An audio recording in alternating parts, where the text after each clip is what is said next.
আন্তর্জাতিক টেস্ট চ্যাম্পিয়নশিপের আন্ডারে 2 টেস্ট সিরিজ খেলার জন্য ভারতে অবস্থান করছে বাংলাদেশ। প্রথম ম্যাচটি খুব বাজেভাবে হেরে যাওয়ার পর বাংলাদেশের প্রত্যাশা ছিল দ্বিতীয় ম্যাচটিতে হয়তো বাংলাদেশ ঘুরে দাঁড়াবে। তবে খেলাটা হচ্ছে কানপুরের এমন এক স্টেডিয়ামে খেলাটা হচ্ছে যেই স্টেডিয়ামের পানি নিষ্কাশন ব্যবস্থা নেই বললেই চলে। তার মধ্যে টানা 3 দিন বৃষ্টি, খেলা গড়িয়েছে মাত্র 2 দিনে। এই টেস্ট ম্যাচ স্বভাবতই ড্রর দিকে এগুচ্ছিল। যদি এই টেস্ট ম্যাচ ড্র হয়ে যায় তাহলে বাংলাদেশ না চাইতেও কিছু পয়েন্ট পেয়ে যাওয়ার কথা ছিল এবং যথারীতি ক্রিকেট বোদ্ধাদের এটাই বদ্ধমূল ধারণা হয়েছিল যে এই টেস্টই ড্র হতে যাচ্ছে। তবে মনে রাখতে হবে, আপনার বিপক্ষের দলের নামটি হচ্ছে ভারত। বাংলাদেশ হেরে গেছে মূলত গেম রিড করার ক্ষমতার জায়গাতে। একটি খেলাকে কেমন ভাবে রিড করতে হয়, সেই খেলায় কেমন ভাবে ফলাফল বের করে আনতে হয়, এই জায়গাটিতে বাংলাদেশ ভারতের কাছ থেকে যোজন যোজন দূরে রয়েছে। শুধু তাই নয়, শক্তিমত্তার দিক থেকেও ভারত থেকে অনেক দূরে বাংলাদেশ। তবে এত বছরের টেস্ট ক্রিকেটের অভিজ্ঞতা বাংলাদেশের ঝুলিতে রয়েছে তা কেবলমাত্র খাতা কলমেই, বাস্তবে সেটি আমরা খেলার মাঠে দেখিনি। যতক্ষণে আপনি আমাদের এই প্রতিবেদনটি দেখছেন হয়তো জেনে গেছেন বাংলাদেশ বাজেভাবেই হেরে গেছে ভারতের কাছে। যদি সেটি নাও হয় তাহলেও হারের দ্বার প্রান্তে দাঁড়িয়ে আছে।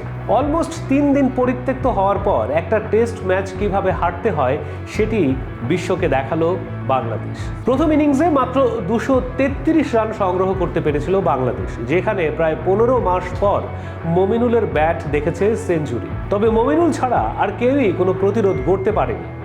233 রান সংগ্রহ করার পর যখন চতুর্থ দিনের খেলা শুরু হলো, সবাই ধরে নিয়েছিল এই টেস্ট ড্র হতে চলেছে।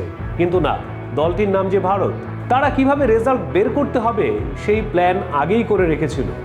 ভারতীয় বাস বল ক্রিকেট নিয়ে এতদিন যে কথা হচ্ছিল, এই টেস্টে সারা বিশ্ব দেখল বাস বল কি।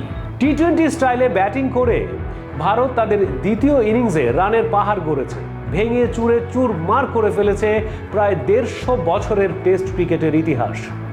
মাত্র 3 ওভারে দলীয় 50 রান সংগ্রহ করে ভারত, যা টেস্টের এই 150 বছরের ইতিহাসে কোনো দল কখনো করতে পারেনি। এরপর দ্রুততম 100, দ্রুততম 150, এমনভাবেই এগিয়েছে ভারত। ভারত ভালো করেই জানতো সময়টা হাতে খুবই কম, যত দ্রুত যত বেশি রান সংগ্রহ করতে পারে, এবং সেটি করে তারা ডিক্লেয়ার দিয়ে দেয় বাংলাদেশকে। হাতে তখনও রয়েছে প্রায় 20-এর কাছাকাছি ওভার। দিনের খেলার শুরুতেই ভারত যেই পরিকল্পনা নিয়ে এগিয়েছিল, তারা দিনটি শেষ করেছে ঠিক সেভাবেই। দিন শেষ হতে হতে বাংলাদেশের 2 উইকেট নেই। আজ যখন খেলা শুরু হলো তখন শুধুই সময়ের অপেক্ষা।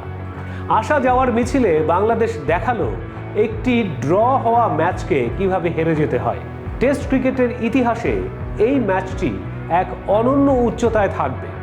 বাস বল ক্রিকেটের সঙ্গে কেমন করে মাত্র 2 দিনে একটি টেস্ট ম্যাচের 2টো ইনিংস সম্পন্ন করে রেজাল্ট বের করতে হয় তা দেখিয়ে দিয়েছে ভারত, এবং আমাদের চোখে আঙুল দিয়ে দেখিয়েছে আমরা এক আবেগী ক্রিকেট জাতি, যারা ক্রিকেটের কোনো উন্নতি করেনি, বরঞ্চ আবেগের পাল্লাটাই দিন দিন ভারী করেছে।